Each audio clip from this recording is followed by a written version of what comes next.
자, 그럼 우리 그리드가 무엇인가를 이전 시간에 살펴봤으니까 이제부터 배운 걸 써먹어야죠. 자, 우리 2.html로 돌아가서 써먹어 봅시다. 어떻게 하면 될까요? 자, 여기 있는 우리의 이걸 보면은 일단은 지금 우리가 나란히 놓고 싶은 대상은 여기 있는 OL 태그와 여기 있는 이 두 개의 h2와 p 태그입니다. 자, 저거를 나란히 놓는 방법으로서 우리가 사용할 것은 무엇이냐면 일단 지금 제가 선택하고 있는 저 두 개의 태그가 각자 자기가 너무 독립적이기 때문에 저 두 개를 묶어줄 필요가 있습니다. 근데 저 두 개를 묶어줄 때 우리가 h1 태그를 쓸 수도 없잖아요. li 태그를 쓸 수도 없고 a 태그를 쓸 수도 없습니다. 왜냐면 이것들은 의미가 있고 기능이 있기 때문입니다. 그러면 의미도 없고 기능도 없는 것이 필요한데 그것이 바로 div입니다. 자, 이렇게 div 태그로 묶어주고요. 정렬도 적당하게 해주겠습니다. 자, 이렇게 되면 보시는 것처럼 이 div 태그와 여기 있는 ul 태그 이렇게 딱 두 개가 남는데 저 두 개를 우리가 하나의 그룹으로 묶어서 이 그리드에 포함되는 하나의 요소로서 사용하려면 역시나 저 두 개를 감싸는 공통의 부모 태그가 필요합니다. 자, 그것을 저는 역시나 div 태그로 할 거예요.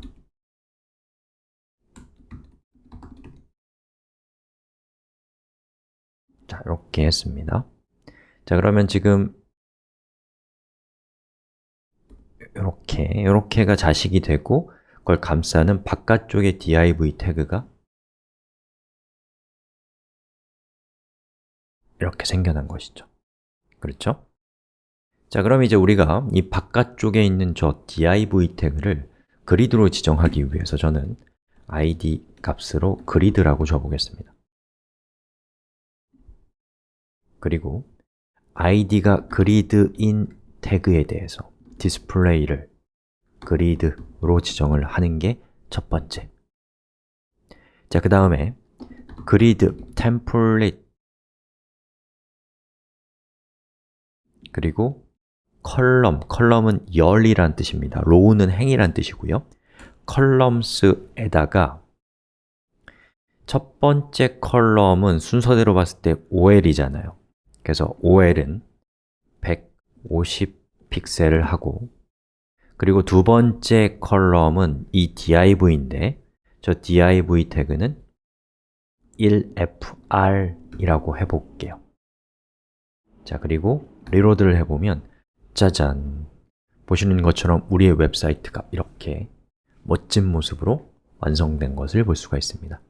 자, 그럼 여기서 이제 우리가 조금씩 디테일을 다듬어 가야겠죠. 예를 들면 여기 요 여백이나 이런 거 너무 보기 싫잖아요. 그래서 한번 해볼까요? 자, 여기 있는 이 부분이 누군가를 찾아야죠.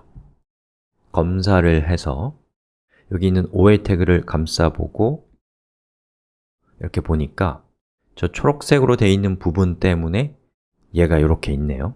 자, 그래서 이렇게 OL 태그를 선택하고 밑에 있는 이 박스 모델에 대한 부분을 보면은 여기 20이라고 되어 있거든요. 즉, OL 태그의 패딩 값이 왼쪽 부분이 20 픽셀이란 뜻인데 제가 이걸 더블 클릭하면 보시는 것처럼 이렇게 움직여 볼 수가 있습니다.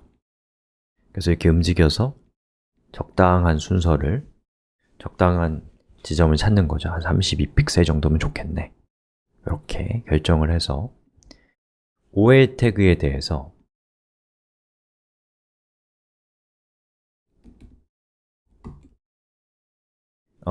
패딩 레프트를 33 픽셀 이렇게 주는 겁니다. 여러분, 여기서 바꾼다고 실제로 바뀌는 게 아닙니다. 자, 그리고 리로드하면 이렇게 잘 나오는 걸 볼 수가 있고요. 그 다음에 여기 있는 이 부분도 여기가 패딩 값이 생기니까 이렇게 밀렸네요. 자, 그래서 저는 여기 있는 이 부분도 여기 있는 저 div 태그죠. 요거를 우리가 CSS를 통해서 제어하려면 어떻게 하면 되냐면 여기 있는 이 div 값에다가 id, article 이렇게 주는 거죠. 자, 그 다음에 샵 이렇게 한 다음에 article에 대해서 어떤 값을 주면 될까요? 패딩 값을 한번 줘볼까요? 픽셀 패딩 값을 좀 더 줘볼까요? 한 25픽셀 정도 주면 적당할 것 같아요. 이렇게 하고 한번 볼까요? 그럼 보시는 것처럼 이렇게 이런 결과가 나옵니다. 그리고 우리 좀 정리 차원에서 몇 가지 좀 할게요. 자, 여기 그 회색으로 표시되는 건 제가 보기엔 좀 불필요한 것 같습니다. 그래서 저기 회색으로 표시되는 부분 그거는 so라고 하는 부분인데요. 이거는 우리 수업에서 별로 중요한 게 아니니까 날려버렸고요. 그리고 so라고 하는 클래스 값도 불필요하니까 없애버리도록 하겠습니다. 이 다음 예제를 위해서요. 그리고 여기에 active라고 되어 있는 현재 페이지도 제 생각엔 필요 없어요. 다음 예제에서 이것도 이렇게 지워버렸고요. 그 다음에 여기 article, 여기 ol이라고 되어 있는 거 있죠? 이것도 이렇게 하면 좋은 방법이 아닙니다. 왜냐하면 보시는 것처럼 ol이 여기에 내비게이션의 역할로 쓰이고 있는데 ol이 나중에는 내비게이션이 아니라 본문에도 목록이 있는 리스트가 포함될 수 있잖아요. 자, 이런 경우에는 문제가 될 수가 있기 때문에 우리가 이렇게 ol이라고 하는 건 좋은 방법이 아니고 이런 경우에는 이렇게 하면 더 좋죠. id 값이 grid라고 하는, 자, 다시요. grid라는 id 값의 태그 밑에 있는 ol 태그 라고 한다면 훨씬 더 의미가 분명해지겠죠. 자, 그럼 여기 있는 grid를 이렇게 해주시면 이 ol은 이 웹페이지에 있는 모든 ol 중에 그 부모가 gridin, 그 조상이 gridin 태그를 선택하는 선택자가 되는 겁니다. 자, 이걸 통해서 여러분이 선택자 중에 하나를 또 알게 되었네요. 그리고 밑에 article 부분도 이렇게 묶어줄 수 있겠지만 id 값을 썼으면 사실은 굳이 묶을 필요는 없겠죠. 하지만 좀 더 의미를 분명히 하기 위해서 이렇게 하는 것도 나쁜 방법은 아닙니다. 자, 이 정도로 해서 제가 좀 정리를 좀 했고요. 그리드를 이용해서 레이아웃을 만들었고 그리고 우리가 필요 없는 것들은 좀 정리하는 작업을 이번 시간에 해봤습니다.